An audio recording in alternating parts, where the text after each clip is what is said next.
All right, Lions fans, let's talk some Lions. I want to talk about, I guess I could say the obvious that this where this team is at and where it's headed, and actually my prediction for this year's record as well as uh, within the 2 year window. Within the 2 year window, I this team will be in the Super Bowl. Now, of course, anybody going to ignore my prediction based upon my Quinn and Patricia prediction, I could. That's fair. That's fair, and I'll give you that. But this is the reason why that I would say that they will be, and to basically to, huh? I don't want to say to explain why I said that the Quinn and Patricia situation will be actually in the Super Bowl. They would have been if they could have done what the current regime is able to do. Now, there's, and I will say this ever since they drafted Stafford, they were they could never get to the Super Bowl. Never could get to the Super Bowl. Somebody could say, well, if they had the right people in office, well, that's the whole point what I'm making. And this is the reason why I say I give this current regime a 2 year window to get into the Super Bowl, not a 2 year or they're fired. No, I'm going to give you a bold prediction. In 2 years, this team will be in a Super Bowl in 2 years. And so, with that being said, within this year alone, I give this current squad that's currently assembled is it's 8-8. This team has been 8-8 ever since they drafted Stafford. Not saying according to what y'all saw with the record and everything else, this is a balance of 8-8, because actually it's not. Ever since that, in other words, I'm saying this team, this organization, can't help but to be 8-8. Matter of fact, we go as far as Barry Sanders. Barry Sanders to Calvin Johnson to Matthew Stafford. Three different leaders. I could say it that way. From Barry Sanders, Calvin Johnson to Matthew Stafford. All right, you got three different leaders on the field, leaders. And overall, you would say this is an 8-8 squad. From each individual tandem, each individual player as leadership, they were an 8-8 squad. And there's one reason why they're 8-8. It's because the organization is 8-8. The organization have always been a 50-50 split. We'll contribute, we'll do some necessities, long as we don't lose. But they don't look for the big score in terms of getting profit as well as winning. They don't look at the big score. They look at, well, we'll do whatever it takes just not to lose. And I'm not talking about on the field, I'm talking about revenue. So now you get in a position now where things is being, that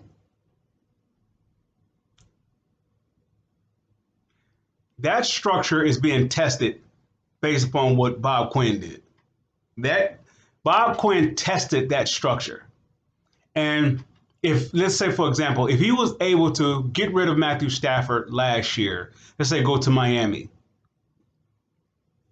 Of course, you're talking about a deeper hole in the salary cap and different other things and so forth. But then again, it may not have been because you're not taking in a Jared Goff like they did this year. You will actually be sending, so the cap hit maybe a little bit more than what it would have been here, but is equivalent to the cap hit that they taken the dead cap of Matthew Stafford as well as the current contract of Jared Goff. So it'll probably be equivalent. Probably what I'm saying. Okay. I believe if Quinn was able to do what Brad Holmes was able to do, and I won't say Brad Holmes made the decision, Matthew Stafford made the decision. So if anybody is saying that, the Jared Goff situation is pretty much, put us behind the situation, actually that's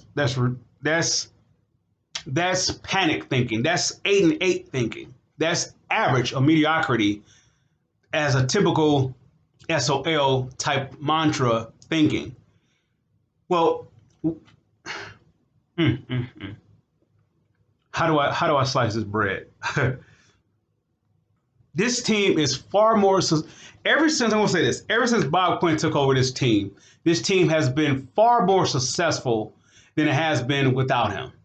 Somebody could say, no, they haven't, because before Bob Quinn got here, they had a 9-7 record. They won 11 games. They did this. Okay. Do we have to iterate with that again? And what I'm saying by that is that as good as those so-called teams that wasn't up under Bob Quinn, the highest you went was 11-5. Bob Quinn was the best general manager this team had. The fan would look at the players that they brought in, right? Okay, all right. It's a crapshoot. Now, those players would have, you got to take everything in context, everything in consideration. You can't just say what you see, but you have to see why it was done for you to be able to see it. For example, the Jared Davis and the Tease Tabor picks. Was that for Patricia or was that for Cardwell? You got to take that in consideration. Now, okay, we'll just start from Quinn and Patricia era. Why it didn't succeed? The way the team that Quinn and Patricia assembled was an 8-8 team, were they not? You can say no, they won 3 games, they won 6 games, and no, they was an 8-8 squad. It's either you 8-8 squad or you a 0. It's like 3 different teams that you can be. Three different types of teams you can have. You can have a 16-0 team. You can have an 8-8 team, or you can have a 0-16 team. When Quinn got here, this team was 8-8. Better yet, not this team. This organization was 8-8. Let me scratch all that and just retone that and re-say it.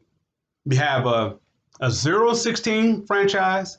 You have a 8-8 franchise, and then you have a 16-0 franchise. The 16-0 franchise are contenders year in and year out. Those are 16-0s. Does that record implement that or symbolize that or give the results of that? No, it does not. Records is so much to consider going into records and so forth, as well as statistics.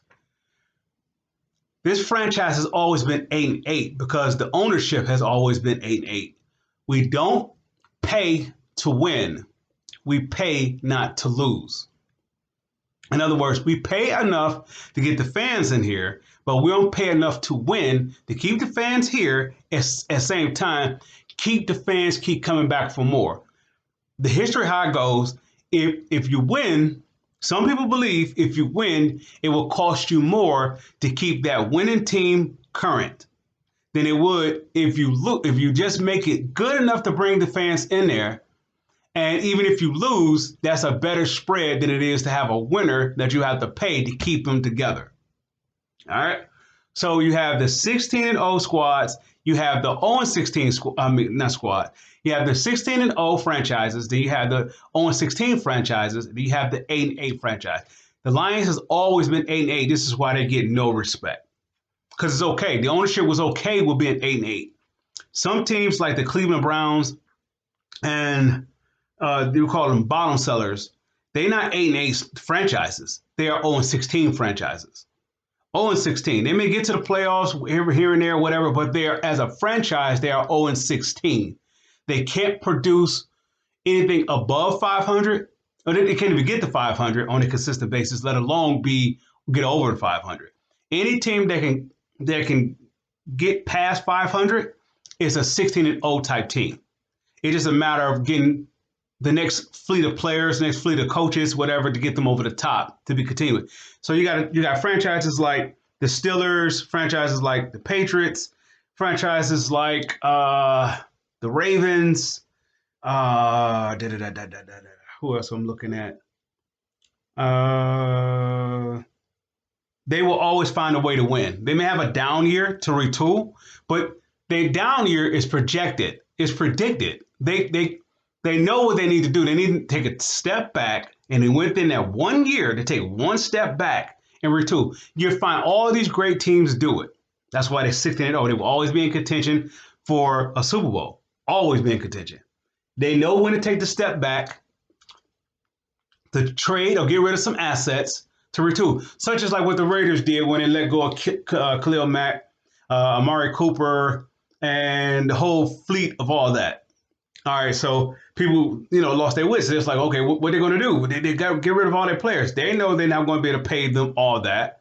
So let's get a whole bunch of capital, and within 1 year, they could be back in contention. 1 year. Same thing with the Patriots. People say, well, Tom Brady's the reason why they're not winning. No, the reason why they're not winning because Bill Belichick and ownership, whatever, how they work as a tandem, as a group, said, like, we need to take a step back, even if it considers taking away Tom Brady. Whatever it is, we can get better. Give us a 1 year off. In that 1 year, you save a lot of money.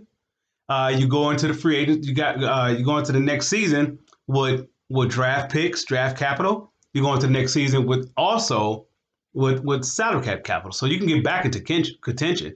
Because the problem is not the coaching, the problem is not the ownership. The problem is that the fact is they didn't have no assets anymore. So as long as they kept Tom Brady, they weren't gonna have any assets. It just wasn't gonna happen. The same thing. The fast forward to what I'm saying about the Lions.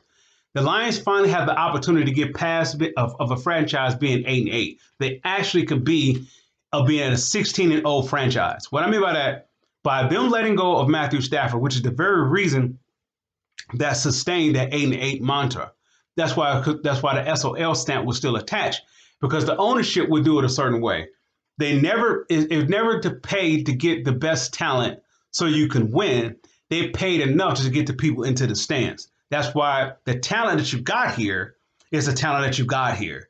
If the free agents knew that this franchise, you knew no off when you go into let's say that whoever is the hottest free agent on the market, the most qualified. Let's say for example, if Deshaun Watson is on the market, right? The Lions fans will say there's no way he would come here, right? And then somebody would say, well, it's based upon what Quinn and Patricia did when he was here. No, you can say that goes all the way back to what, 91? We go back ever since the Ford took over. No real legitimate free agent wanted to be here. They always had to get the second or third tier. There's a reason for that. Because the moment that you come into the facility, you can feel the atmosphere that it doesn't want to win. You can feel the atmosphere that is the arrogance. The arrogance is 500.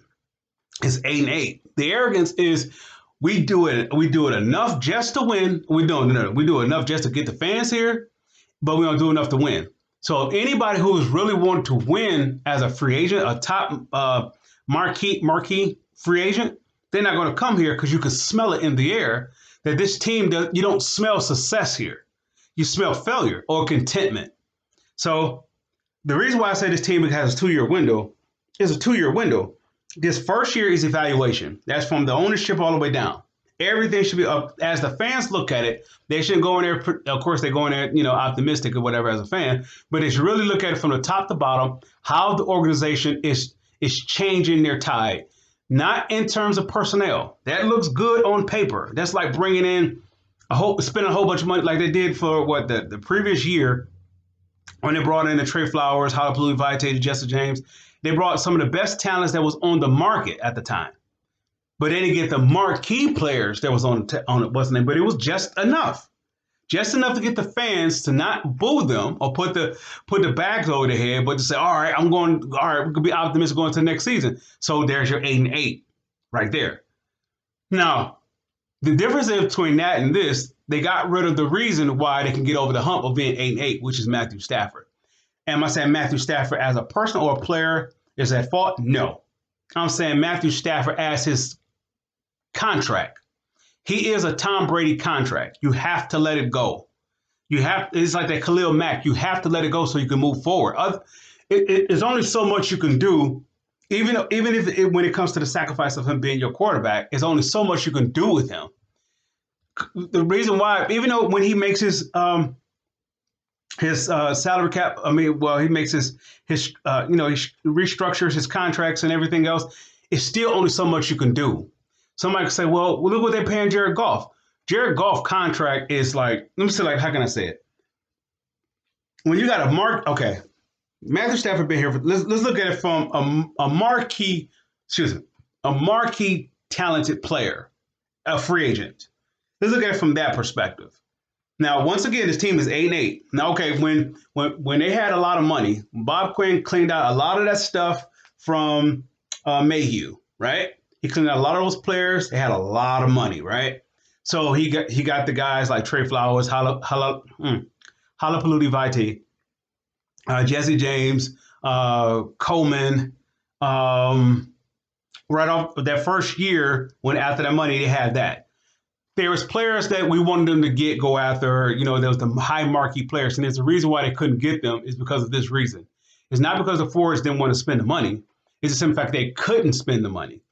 What I'm saying, let's say, like, for example, if you have a 30-something-year-old vet, now at the time to say is 11-year-old vet, here just making top dollar, but has no credibility around the league other than being he's a hard worker. Or you don't want to give Matthew Stafford 2 minutes left in the game. He can come back and he can do something. But there's really there's a difference between him and Tom Brady, right? Or Peyton Manning. I will put Matthew Stafford in the same category as a Cam Newton, even in Cam Newton's prime, or Dak Prescott, or Matt Ryan. They can get the money, but those guys don't make the IQ test. They don't make the IQ test of getting you over the hump. Stafford, I commend him for being tough as nails, going out there and laying it all on the line. Okay, yeah. Or as well as he restructuring his contract. Yeah, or even give it to the community, or standing up being this stand-up guy. That has nothing to do with what I'm saying. That would be, if for me to knock down Stafford based upon anything, that would be me to knock him down personally, and that's not what I'm going to do. I'm saying in terms of if you're a marquee player, marquee free agent, and you go to a franchise that has all the money, where they're pursuing you, they have all the money, but you have to look at them as a totality, not just as a city, not just as state taxes or and all that good stuff, not just that, but you have to look at it in its totality, taking all that into account. What is the most lucrative reason for me to come to this franchise? Don't say money, because a lot of teams have money. But what will be the single reason for me to come to the Lions? What is your best asset let's say on the field? What is your best asset that you have for me to come here for? This is the very reason why they can get those subpar, we could say backup type players, and we have to pay them so much amount of money. There's a reason for that, because the franchise as a whole was 50-50. The franchise as a whole is 8-8. This goes ever since the Force taken over. This franchise is 8-8. They don't want to go above it. They don't want to go below it. They're too good to be below it, but they're too bad to go above 8-8. So they're stuck right there. That's why the decisions that they make is always there. They get the player that actually can get above 500, not get the team above 500, them as a person. They get the player who is 500. On some other franchise, that player is not 500. That player is 16-0, because the franchise is 16-0. The standards is different. When the moment that you come into the facility of the Lions organization, you can smell 500. You can smell 8-8. That this team is okay with losing, not okay with winning. They're okay with losing, but not okay with winning. They're not an 0-16 franchise that they don't care if they win at all. They just got a team. They're not that franchise. They're a franchise that does just enough not to win, but not to lose. So they're 500. Until they become a franchise that I want to win, not in words, but in action. How does that work? That means everything up top has to change. Their rules, how they do it, has to change. Not just bringing in a new cast and staff of different coaches and coordinators and everything else to make it look good. It's like the ownership has to change how they do business. They can't be afraid to go 16-0. They can't be afraid of that. They can't be afraid to win. The organization have always been afraid to win. And somebody said, well, then, no. There's a reason why the high marquee free agent, when they come here, don't sign here. There's a reason. When they get in here, Whatever. It's not because of the money. It's not because of the city. It's not because they win and losing. It's because of the atmosphere. When they get here and have that sit down meeting and they're talking to so and so, the moment that they talk to those who's running the ship, you can tell if they want to win or not. You can tell if they're legit or not. Not about winning on the field, but if they're really legitimate as honest people. You can tell. And this franchise has always been 500. They don't want to win. They don't want to lose. They're stuck there. So going back to my point with the 2-year window, I believe that with this ownership now, the original owner done it one way. They didn't care. Matter of fact, it started there. The original owner, which is Mr. Ford, he started it 500. We don't want to win. We don't want to lose. 500. Then Mrs. Ford took over. There were some changes because you saw an upper management position being wiped out. And this is when they was confronted. When Bob Quinn got here, this is when that 8-8 mantra got confronted. He came in with a different standard. Regardless if they couldn't deliver, he came in with a different standard. It's a different air, it's a different air. What that did, even though it didn't work out for them, that air became contagious. Now the current owner has a choice now to go back to how her parents did it or continue what Bob Quinn is doing it. Bob Quinn gave it a different flair. You're not 0-16 or you're not 8-8. When he says 9-7 is not good enough, he's saying that's average. A flair in the atmosphere changed how they do business. You're not just going to, how they do business is like this. We're going to trade Matthew Stafford, but we're going to get the best of this deal. It's not like we're going to get like a lot of, how many fans went into that when they knew that they was going to, when they knew that Stafford was going to get traded, how many of the fans said that it wasn't going to get a first round pick? I went on record by saying they will get a first round pick and something else. I got the video to prove it. Oh, I even went on podcasts and said they're going to get at least 2 firsts. And people are like, no, they're not. They can't get it. Because they're saying the reason why they can't get it because they're the Lions. And nobody's going to pay that amount for Stafford. If you change the atmosphere of how you present yourself, then therefore people want to give you their very best because they have to respect you as a franchise. Up until then, this is a kick the can up the street type of franchise. This is 8-8. Bob Quinn came and changed it. People say, well, Matt Patricia rubbed everybody the wrong way. What he did was set the tone. He set the tone so a guy like Dan Campbell, even though he's a first-year guy, he can succeed. He set the tone. Well, somebody would say, well, the reason why he can do better because, in fact, Matt Patricia did worse. No, Matt Patricia changed the atmosphere. The atmosphere is no longer 8-8. This atmosphere can actually be above 9-7. This atmosphere has changed. Bob Quinn, they came up here with a different standard. Look at the years since Mr. Ford had the team all the way up to Bob Quinn got here. Look how that team was in, year out. It was afraid to win, but it was afraid to lose. Somebody said, give you proof. I'll give you this. I'll give you 2 examples. When you assembled the team of 91, you're 1 game away from going to the Super Bowl. Why don't you get back to the Super Bowl? I'll give you 1 reason. 8-8. We don't want to win. We don't want to lose. 8-8. You was in 91. You were 1 game away from the Super Bowl. The team the next year that went to the Super Bowl is a team that was actually below you. That was the Dallas Cowboys. And Dallas Cowboys, Jerry Jones saying like, I'm not afraid to lose. I want to win. So whatever it takes. He got rid of his best player, Herschel Walker, to prove it. I want to win. Ever since they drafted Matthew Stafford, you can tell they didn't want to win because they didn't want to do what it took to win. They will do just enough. That's why you got the players in here that was like average or below average. When you got a guy who was above average, they couldn't keep him. Yeah, I'll give you 3. Here's the 3. Barry Sanders, Calvin Johnson, and then Ndamukong Suh. 3.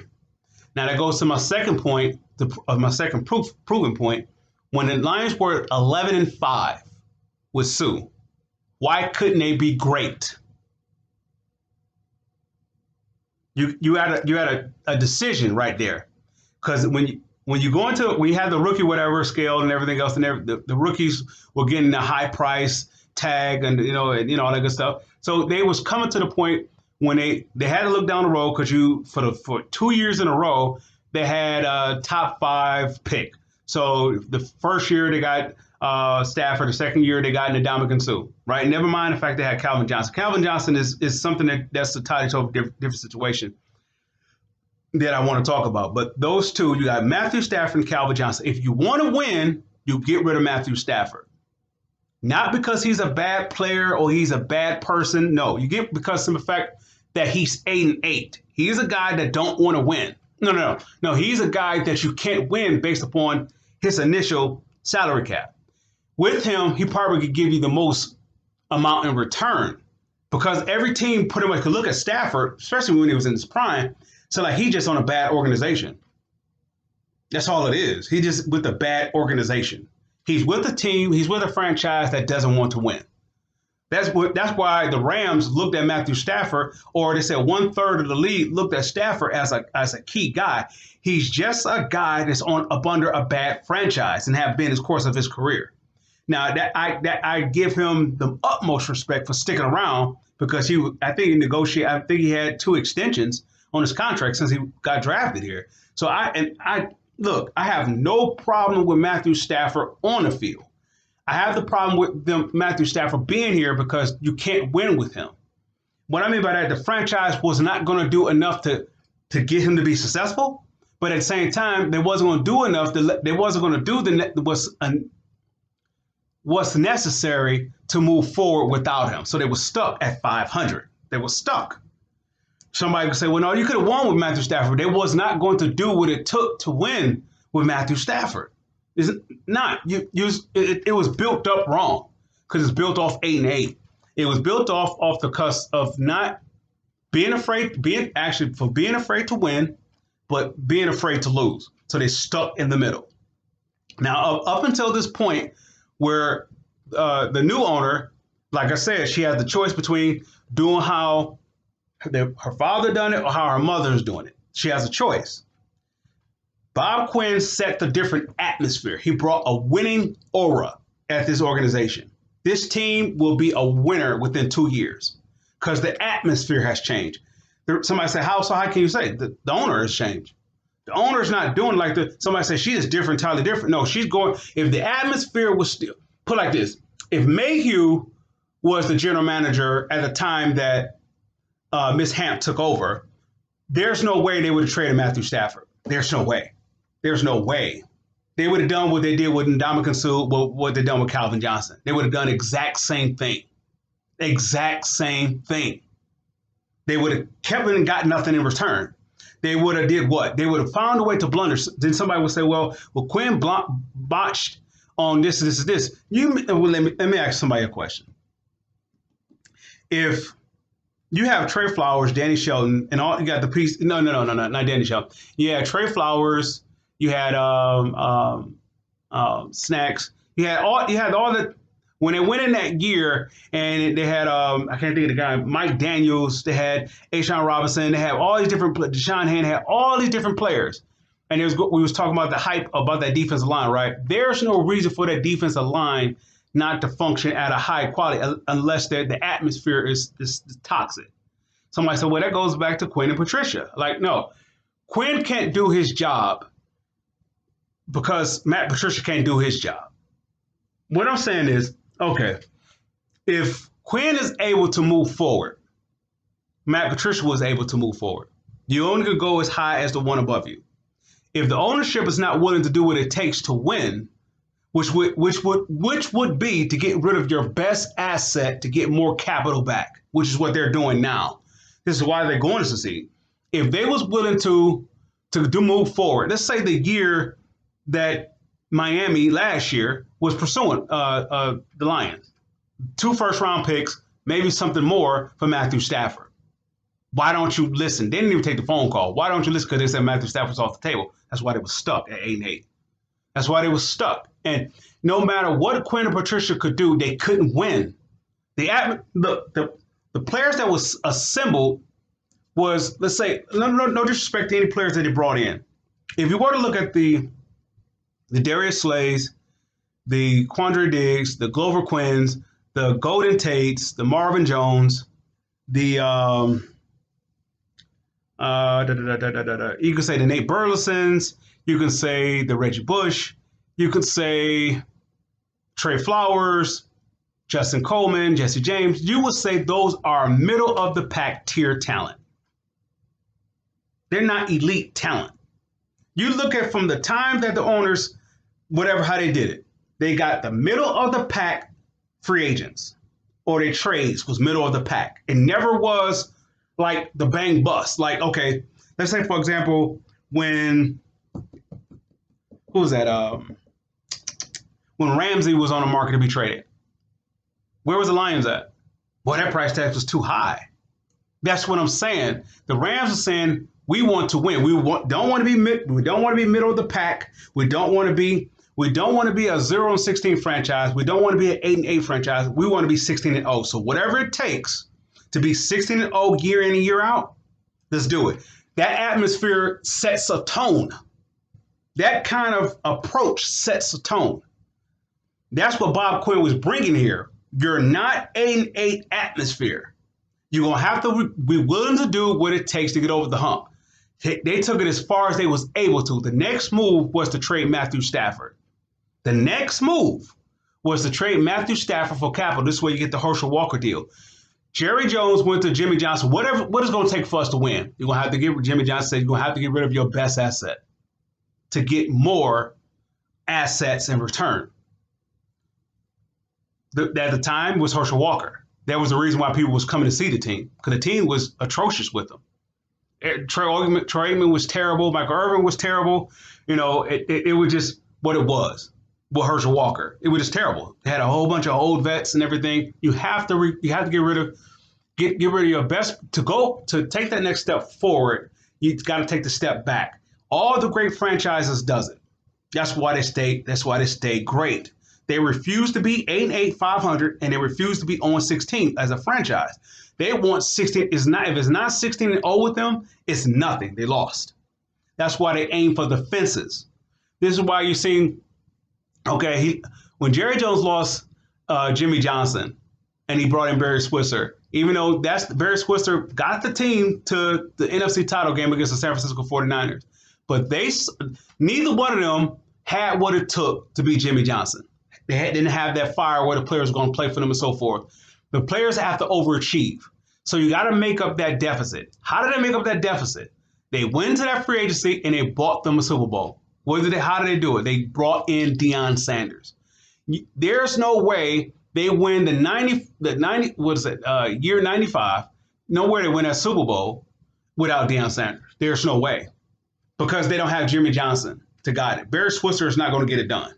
He's not going to get it done because he don't have it in him to get it over the top. Jimmy Johnson could get that Dallas Cowboys team over the top without a Deion Sanders. Because he had them from the moment that he took over, they was going up the ladder. From their first year, I believe it was, it was like 3-13. And then the next year, they was in the playoff contention. From that point on, they kept going upward. Because why? Because Jimmy Johnson set the tone, the atmosphere. We're not going to be a 500 team. We're not going to be a franchise. We're not going to be an 0-16 franchise. We're going to be 16-0. In other words, we're going to be champs. That's the tone. So he came to Jimmy Johnson, he came to Jerry Jones for us to get to that mountaintop. Now, the owner wanted to get there. Jimmy Johnson had to come to him and say, for us to get there, you're going to have to let go of your best asset. That's something that the Lions did not want to do. You didn't have to let go of Barry Sanders because you was actually in 91, you were there with Barry Sanders. All you have to do is build on it. Once again, the ownership says like, we don't want to do what it takes to get up to 16-0. 16-0 is not a record that you won 16 games. 16-0 is like, that's a standard, that's a mindset that we're the best team. Not just a best team of arrogance. No, actually on the field, we're going to be the better team because how the ownership looks at it. We anything else than 16-0 is not good enough. As long as the organization, as long as the owner doesn't look at it like that, they will always be mediocre or they will be the bottom seller. So I give this organization 2 years. Miss Hamp has 2 years to show if she's going to be like her parents or actually follow the trend or follow the direction that Bob Quinn brought it. But Bob Quinn set a different standard. She can go back to form. If you look what happened, she's following the trend what Bob Quinn started. Go from when ever since the ownership took over, the Forest took over the ownership, all the way up to Bob Quinn. It's 8-8. Abundant Barry Sanders, the theme was 9-7. Every now and again, you get a year they would get 13-3 or something like that. Every once in a while. But the standard, even when they got 13-3, but how come they didn't repeat it the next year? Because it's going to cost you. What I mean by that, the ownership has a choice to make. Do we want to be great? Year in is going to cost you more. The ownership is like, no, I'd rather for it to cost me less to be in the middle of the pack. Not a 0-16, but an 8-8 franchise. And that's how they always been. Ms. Hamp has the opportunity now within 2 years. This first year's evaluation from how she's going to direct the team. Is it going to be in the direction of 16-0, where greatness, is either we winning or we losing with her? Because the family has done business in the middle of the pack. It's either she's going to take the approach, we're winning, losing is not, either she's going to take the approach, losing is not acceptable. But this first year's evaluation, so this first year you got everything that you can't build to take that 16-0 leap. Once again, I'm not talking about winning 16 games. I'm talking about just the approach that losing is not an option. That's 16-0. When I'm coming from that perspective, I'm not coming for the wins and loss, actually, winning games. I'm saying 16-0 as an organization, losing is not an option. I'm talking about from the ownership on down. When a free agent comes to this franchise, what do they sense in the air? They sense 500. They will sign here. Those mid-tier players will sign here because they are mid-tier. Because the 16-0 teams is not going to sign them. Why? For one, the money they asked for, they don't deserve it because they're mid-tier players. So when you get a guy like Matt Patricia comes in here and says like, well, the players that's here, whatever, you ain't good as this, you ain't good as that. He's legitimately, literally saying you are mid-tier, but your attitude as a player thinking that you are top tier, you're not. At the time, to say, for example, if your best player was Darius Slade, Glover Quinn, speaking for defense, Ziggy, and that's it. All right. Say those are three best players when Matt Patricia inherited. So you got to do what? You got to get rid of that. They're not leaving because there's no reason for them to leave. The ownership is not going to flush them out because they actually bringing in some revenue. They're bringing in that 500 revenue. But at the same time, they're not bringing that revenue to get them over the top. So that's middle of the pack talent. So what you have to do is have to implode in the locker room where the players want to leave. They force their way out. Now, Matt Patricia, from that perspective, they did their job. So Quinn did another job that he set the tone in the atmosphere for the upper management. He set the tone. He brought in the atmosphere from a winning organization to this atmosphere. So now the ownership can follow that and build off of that, or she can go back to that 8-8 tier. That has circled around this franchise since they took it, since they bought it. There's a reason why certain franchises always in contention and certain franchises are not. People will say the NFL is rigged, whatever. Okay, if you want to play that, that skepticism game, or you could play that, that sort of deal. I'm not going there. I'm going to go in terms of the ownership. The ownership is only going to be what they want to be. So look at the Rams, for example. They haven't had a first-round pick since they drafted Jared Cook, right? Not Jared Cook, Jared Goff. Golf. I said Golf. Jared Goff. I said Jared Cook. I don't know. But since they drafted Jared Goff, right? Hoff. Is it Hoff or Golf? Golf. Okay. All right. However, the ownership says, I want to win. I want to be 16-0 16-0 type franchise where we win in year out. That doesn't, how can I say it? You know how you can get a great talent on a bad organization? So say case in our point, we would say Barry Sanders, Calvin Johnson. They are above average talent. So much so they probably was in the top 5 of their actual position, right? Every year, top 5, right? That's beyond, we just call that superstar level, Hall of Fame level, all pro level. That is above average. That's 16-0 type atmosphere. The reason why they don't stay here is because, in fact, the ownership is not 16-0. The ownership is like 8-8. We don't want to play. We don't want to pay to win, but we will pay enough not to lose. That's how you get that middle tier talent. So you take a team like the Rams. The reason why Aaron Donald is successful there versus if he were to went to the Lions, what he's doing with there, he wouldn't do the same here.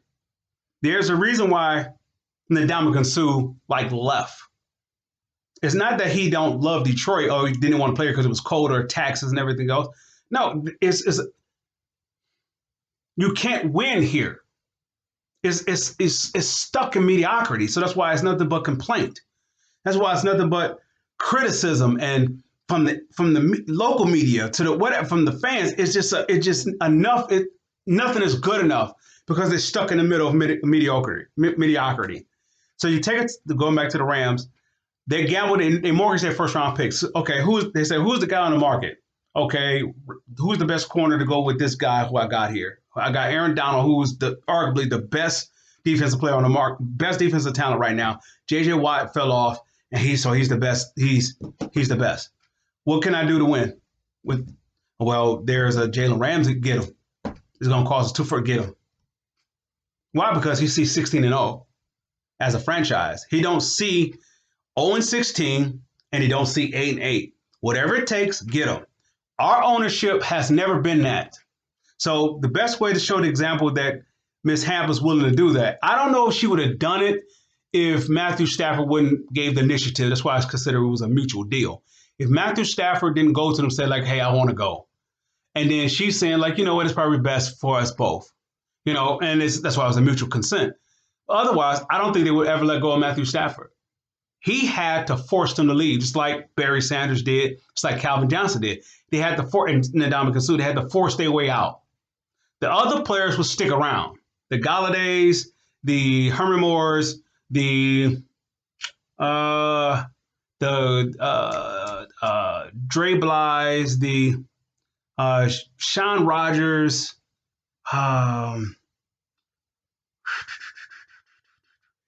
Darius Slays, the Glover Quins, that's middle of the pack talent. They are not top 5 in their position.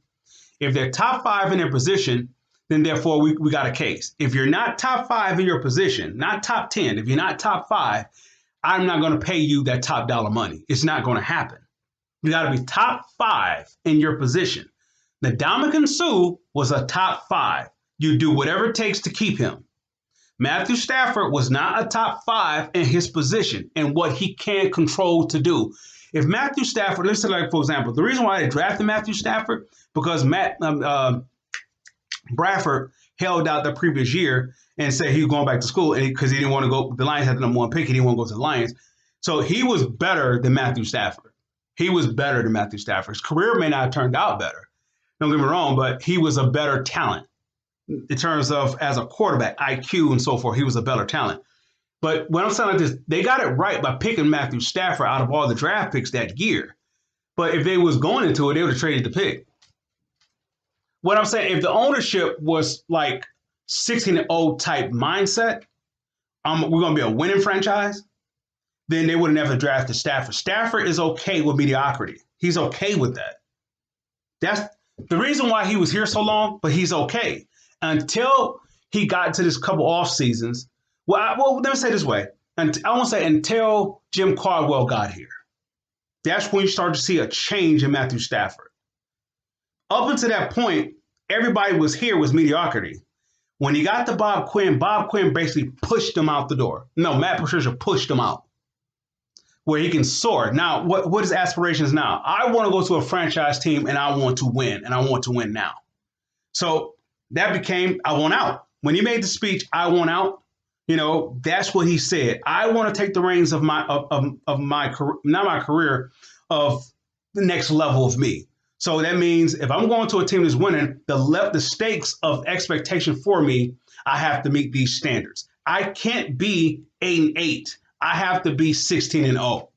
When I demand to go to when I demand to get out of here, you can trade me to any team that you want. That's still mediocrity. But you could accept this team. This team, the New England Patriots, going to expect you to have the attitude 16-0.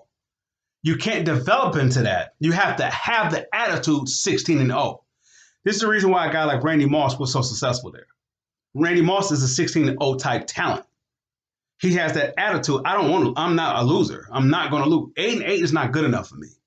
So Miss Ford had this opportunity with this team now to say it where, okay, all right, every asset that they brought in, Bob Quinn brought in, is up for evaluation for this year and next year. Is up for evaluation. And I would say definitely this year, because the majority of it could be cut going into this next offseason. Some of it's going to be cut this year, this offseason, and the remaining could be cut the next offseason. But right now, the players will perform. Let's say, like, for example, the Trey Flowers, all the ones that they considered as overpaid and undervalued, and that's undervaluing or underpaid and underproductive, or just not as productive.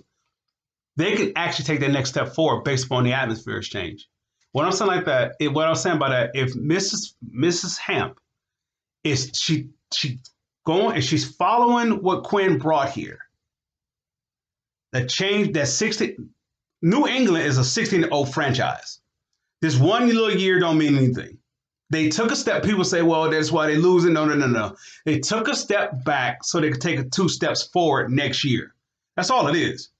So people say nobody want to go to New England because of Matt Patricia. Nobody want to go there because of the Patriots way. Nobody want to go there because, Tom Brady is not there. The only reason why he went there because Tom Brady, that's all hogwash. That's all hogwash. That's nothing. That's ludicrous. That's ridiculous. That is a winning franchise. That's a winning. They will do whatever it takes to win. Some people say they cheated. They will do whatever it takes to win. It doesn't matter. They refuse to be where they once was. When the new owner took over, I don't know, Kraft was always owner. Think about it like this. When Kraft, I don't know, he was the owner when they went to the Super Bowl against the Bears. Well, then how come they didn't come back again? I think Eason was their quarterback, I'm not sure.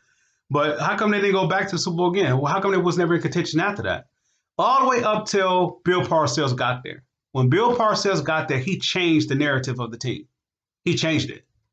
He brought in what? 16-0 atmosphere. So it changed. Bob Quinn brought in that 16-0 atmosphere. There is no way this team would have pulled the trigger if Mark Mayhew or Matt Millen or any other GM was the general manager if they had Stafford. Because they was like, we can win with Stafford. That's the very reason why Mark Mayhew drafted Stafford. There's a reason why he drafted Eric Ebron over Aaron Donald. And it's not had to do with his short arms or his coaches said that.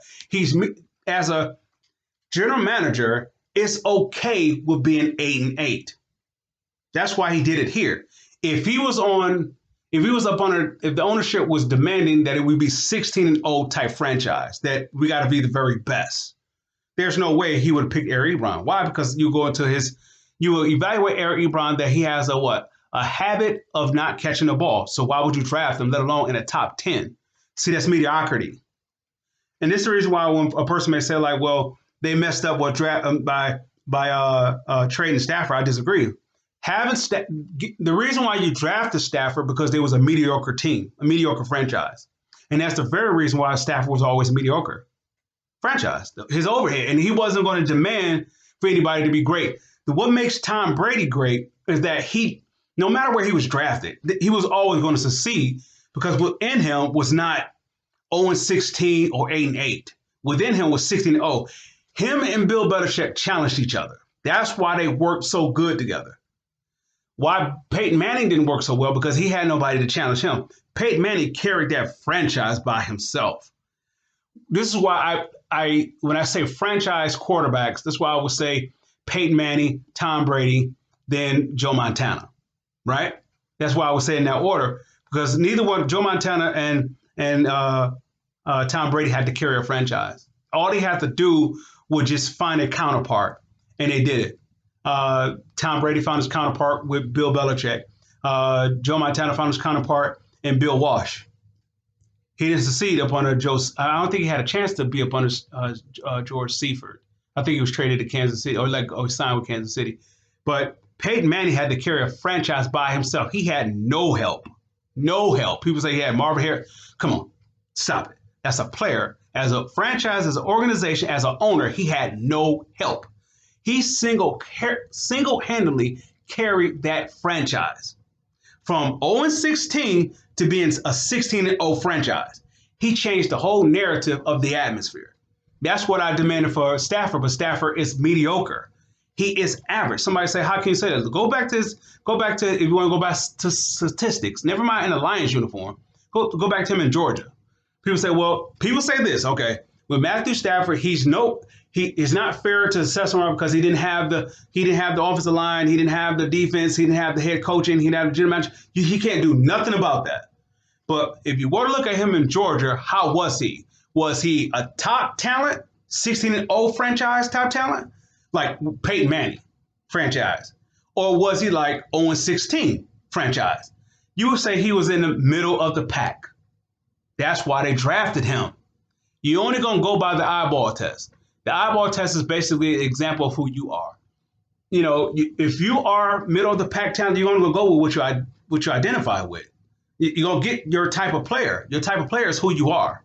So that's why when Patricia brought the guys in that he brought in, he brought guys in that was like him. Any player that wasn't like him, that's edgy, that's rude, that can speak their mind, to tell you how they feel.